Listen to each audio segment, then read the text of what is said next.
Okay, so share ko sa inyo to guys, no. So ngayong araw guys ay meron tayo ditong phone device guys, no. So itong phone device nito guys ay Realme C2. So ito guys yung likod niya guys, no. So yung issue nito guys ay basag siya guys, no. Tapos no display guys yung LCD niya guys, no. So try natin guys i-charge.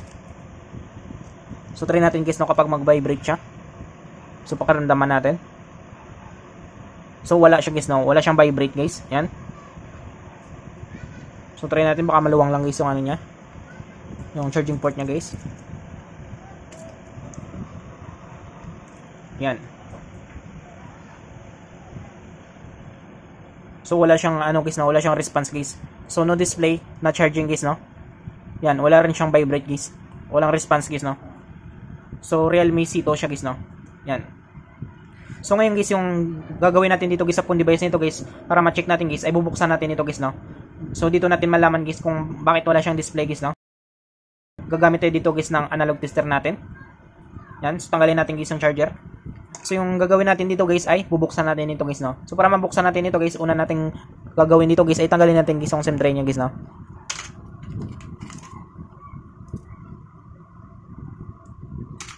So yun siya guys, no. Yan. So meron pa siyang ano guys, SIM card tsaka yung memory. Sunod natin dito guys ay bubuksan natin dito guys, no. So dito guys, para mabuksan natin dito guys yung back cover nito guys, pwede tayo gumamit guys ng pang-opening tools natin or pwede tayo gumamit guys ng kuko natin guys, no. So sa akin guys, gagamitin ko dito guys yung kuko guys, no. So prepare ko guys gamitin guys yung kuko guys. Yan. So simulan natin.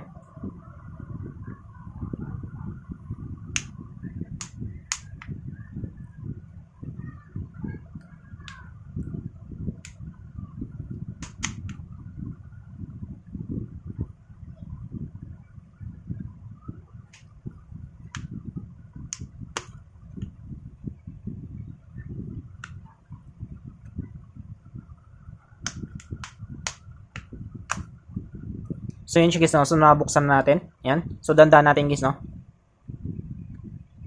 Yan. So ito guys yung lobby guys ng Realme C2 guys, no. So natanggal na guys yung button nito. Yan. So power button niya natanggal na. So tabi natin to guys, no. Sunod natin dito guys ay tatanggalin natin lahat guys ng mga bolts dito guys, no. So kung makita nyo dito guys ay wala na siyang selyado dito guys, no. Yan. So ibig sabihin guys ay nabuksan na ito guys yung phone device nito guys, no. So dito meron pa siyang selyado dito sa baba, dito guys sa board niya.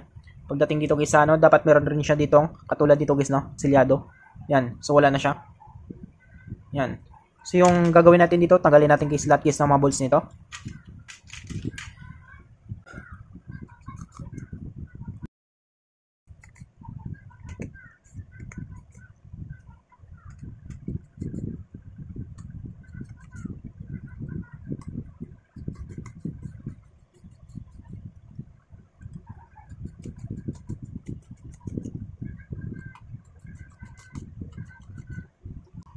So yun siya guys, no. So natanggal natin guys lahat guys ng mga bolts niya. So meron pa pala dito guys.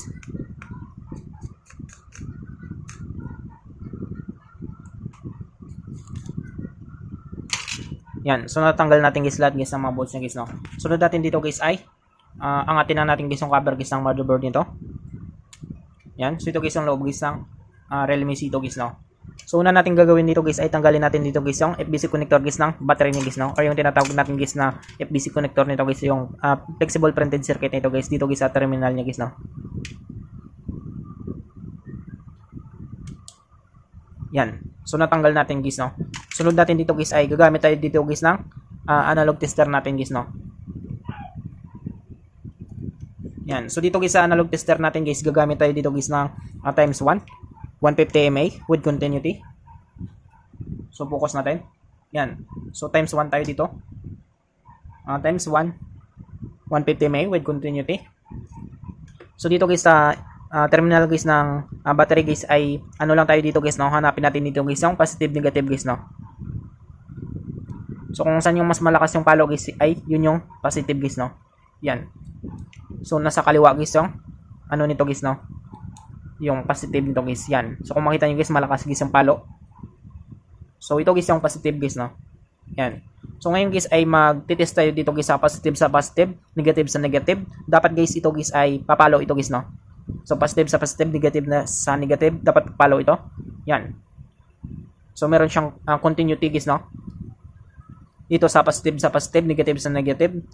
So kapag binaliktad natin guys yung positive sa negative, negative sa positive guys, dapat guys ay hindi siya papalo guys, no? Dapat wala siyang continuity guys. Kapag magkaroon siya guys ng continuity or meron siyang palo guys, ibig sabihin guys ay merong tama guys yung board nito guys, no? Yan. Or meron nitong sira guys yung, or merong shorted guys, no? Or merong sira guys yung motherboard nito guys. Yan. So check natin sa dapat hindi siya papalo. Yan. So hindi siya pumalo guys, no? Ibig sabihin guys yung board nito guys ay goods pa guys, no. Ang problema lang dito guys ay no display guys, no. So pwedeng battery drain nito guys. Yan. So para ma-sure natin, papadetect natin dito guys sa bus natin.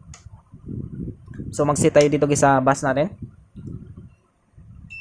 Yan. So kung marinig nyo guys at tumutunog siya guys. So dito tayo ulit guys sa positive, negative sa negative. So dapat guys tutunog ito guys, no.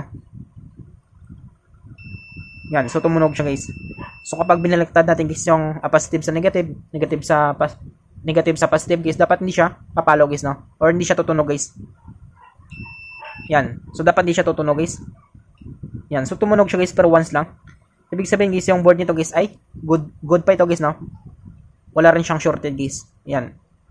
So ngayon guys yung gagawin natin dito guys ay balik natin ito guys, try natin i-refresh. Linisan na natin.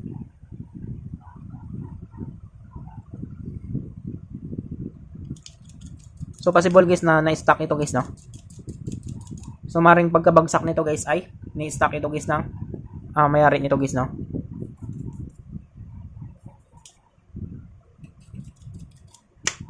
So balik natin. So maganda pa yung ano nito guys, no, yung battery nito guys. Yan. So pantay pa guys yung battery nito. Tsaka medyo matigas pa ito guys. So parang bago pa guys, no. Ang problema lang dito guys ay wala siyang display guys, no.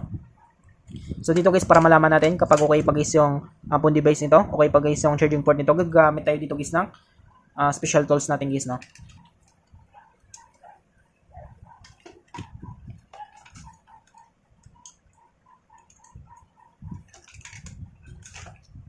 So maglipat lang ako guys ng cord natin. So type C kasi ito guys, no. So kailangan dito guys ay type C. Yan. So ito guys yung tools natin guys, no, special tools natin.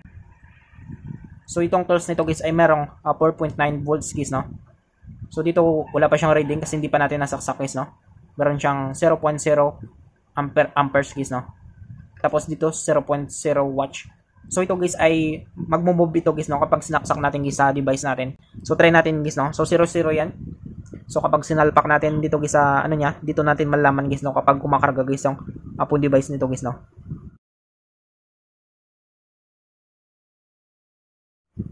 Yan. So kung makita nyo guys, yan, 0.2 ampere siya guys, no. 1.5 watts. Yan. So tumataas guys yung ampere niya. So possible guys na buhay guys yung phone device nito guys, no. Pwedeng drain lang ito guys yung battery nito guys. Yan. So stable naman guys, no. Yan. So possible lang na drain guys yung battery na ito guys. So kung makita naman yung guys, no, ay gumagalaw guys yung ampere at yung watch nito. Ibig sabihin guys yung phone device nito guys ay buhay pa ito guys, no. Goods pa guys yung motherboard nito guys. Yan. So kahit wala siyang display, pero dito natin nalalaman guys sa analog tester natin at dito guys sa special tools natin guys, no. Yan. So tumataas guys, no. Ibig sabihin nito guys ay kumakarga guys, no. Yan. So ganun lang kadali guys, no, kung paano natin guys malaman guys kapag goods pa guys yung motherboard guys ng phone device natin. So I hope guys na makatulong sa inyo itong video tutorial natin. Sa mga bago pa lang sa ating channel guys, no, huwag natin kalimutan guys i-click guys yung subscribe at yung notification bell button para ma-update ko kayo guys sa susunod natin guys na video tutorial. Thank you guys and God bless sa lahat.